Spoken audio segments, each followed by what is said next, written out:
अस्सलाम वालेकुम वरहमतुल्लाहि वबरकातुहू। उम्मीद करता हूँ कि आप सब खैरियत से होंगे।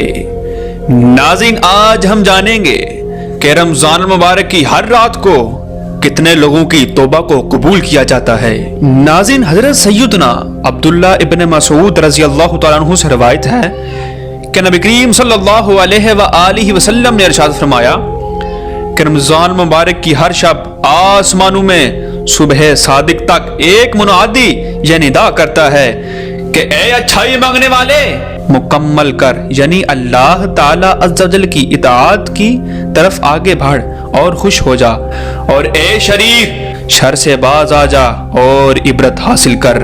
है कोई मगफिरत का तालिब कि उसकी तलब पूरी की जाए, है कोई तौबा करने वाला उसकी तौबा को कबूल किया जाए, है कोई दुआ मांगने वाला कि उसकी दुआ कबूल की जाए, है कोई साइल कि उसका सवाल पूरा किया जाए। अल्लाह ताला अज़्ज़ा वजल रमज़ान मुबारक की हर शब में इफ्तार के वक़्त 60,000 गुनाहगारों को दोज़ख से आज़ाद फरमा देता है, और ईद के दिन सारे महीने के बराबर गुनाहगारों की बख्शिश की जाती है।